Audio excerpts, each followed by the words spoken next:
Hola chicos, soy Valeria y en este video vamos a analizar The Long-Term Causes of World War I y vamos a analizar concretamente qué pasó en Europa entre 1870 y 1910 y cómo esto contribuyó a que empezara una guerra en 1914.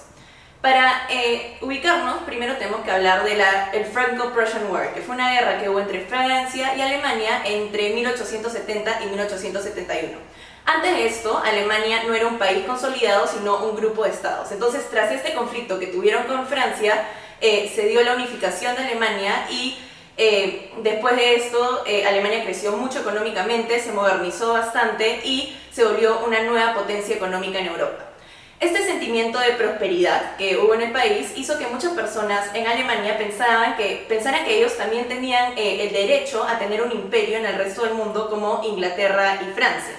Y bueno, en 1888 Wilhelm II asume el poder, el mando como Kaiser. El Kaiser era la autoridad máxima en el país y tomaba las decisiones finales sobre políticas y demás. Entonces era un estado autoritario y Wilhelm II asume el poder y él lleva a cabo una política exterior llamada Weltpolitik.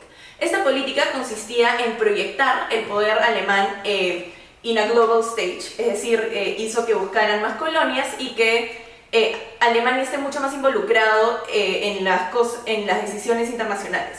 Y bueno, este deseo imperialista de Alemania generó muchas tensiones en Europa porque, como hemos visto antes, Alemania no era una superpotencia, entonces el hecho que saliera y malograr un poco el balance de poder que había preocupó y asustó a muchos otros países, concretamente a Inglaterra, a Francia y a Rusia.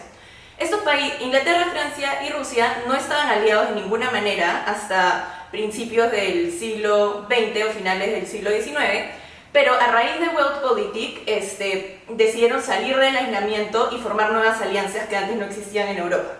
Entonces podemos decir que Weltpolitik generó que estos países salieran del aislamiento en el que estaban antes y se empezaran a aliar entre sí por un enemigo en común que era el creciente poder alemán de la época.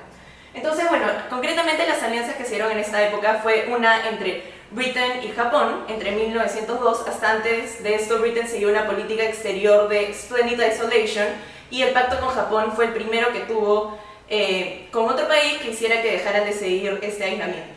Después, en 1904, Inglaterra y Francia firmaron una alianza en la que prometían defenderse en caso de un ataque alemán.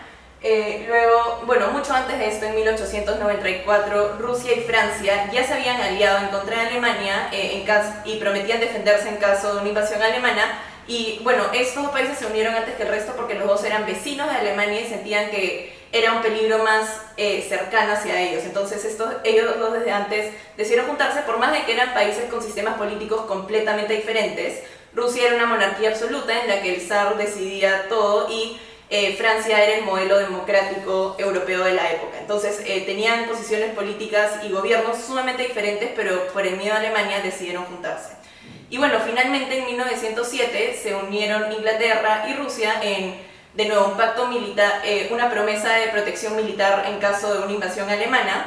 Esto fue bastante sorpresivo porque Rusia y Inglaterra tenían bastantes problemas en Asia y habían sido enemigos en el Crimean War. Bueno, es importante mencionar que todas estas alianzas que he explicado no eran un full-on military commitment, o sea, prometían defenderse en caso Alemania atacara, pero no decían nada en caso de que alguno de estos países fuera el agresor. Entonces, por más de que sí eran alianzas relevantes, no era nada completamente binding ni una promesa muy fuerte. Bueno, también es importante que hablemos del Naval Scare que hubo entre 1908 y 1909.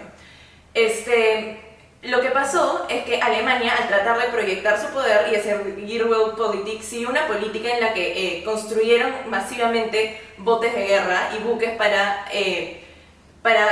de nuevo proyectar su poder in a global stage. Esto le molestó mucho a Inglaterra, ya que Inglaterra tenía el Royal Navy, que era el Navy más grande del mundo y el más importante. Y bueno, justo en esta época también se desarrolló un nuevo buque de guerra que era el HMS Dreadnought. El HMS Dreadnought fue un buque que revolucionó el naval warfare de la época. Tenía shells de hasta 400 kilos y tenía machine guns de 12 pulgadas, que era algo súper avanzado para la época. Entonces, al final del día, el Navy más potente, más poderoso, iba a ser del país que pudiera construir más de estos.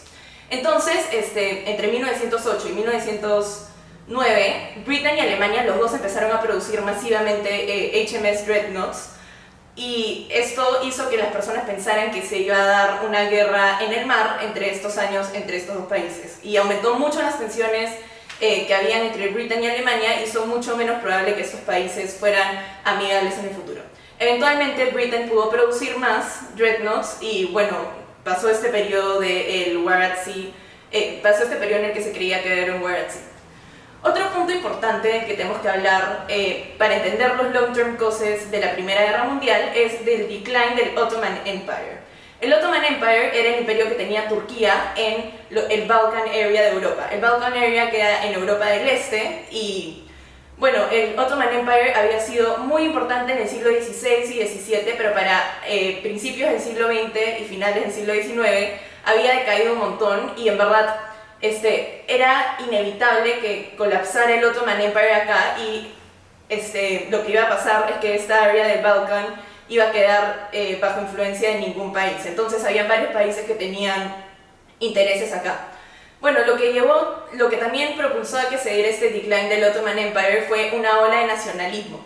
Como sabemos, el nacionalismo es el sentimiento de identidad que cada uno tiene con su país y para esta época, gracias a la literatura y a la educación, lo que pasó es que hubo una ola masiva de esto en los que entonces a las personas ya no se sentían, por ejemplo en el Balkan Area ya no sentían que los turcos los representaban y querían independencia del Ottoman Empire. Entonces hubo una ola nacionalista ahí, sobre todo impulsada por Serbia, que fue un país que tuvo un sentimiento muy nacionalista en esta época.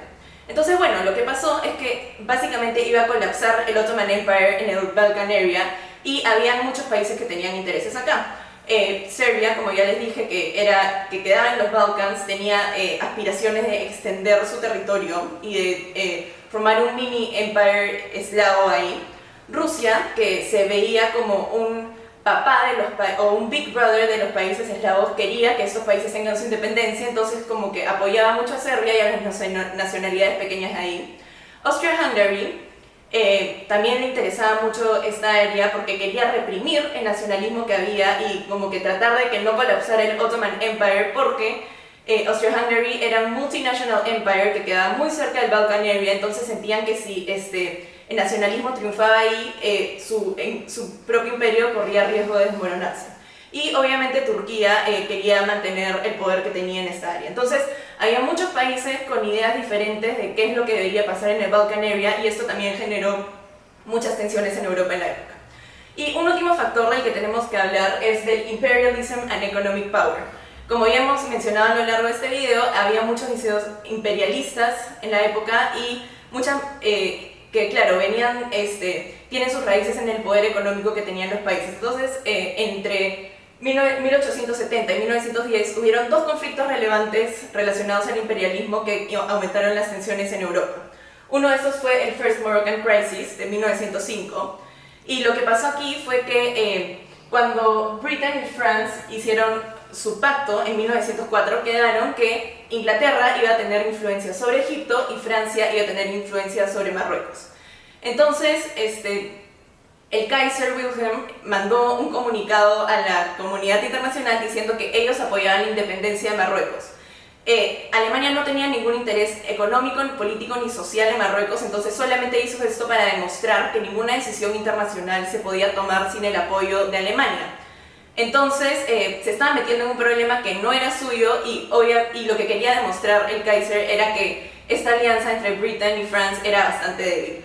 Pero lo que logró fue lo contrario, porque se hizo una conferencia internacional, el Algeciras Conference en 1906, y en esta conferencia Britain y France se aliaron y le dijeron a Alemania, esto es lo que hemos decidido y así va a ser, y aquí quedó la historia. Entonces, en verdad, lo que el Kaiser logró fue fortalecer la alianza entre estos dos países. Y bueno, esto humilló bastante a Alemania y hizo que en los años siguientes siguiera una política mucho más agresiva que ya se verán en próximos videos. Y bueno, otra crisis en la época fue el Bosnian Crisis de 1908. Lo que pasó acá es que Austria-Hungary decidió anexar sin consultar con nadie a nivel internacional el territorio de Bosnia y Herzegovina. Esto no fue considerado un acto muy violento, ya que Austria-Hungary ya tenía bastante influencia y control en la zona desde 1878.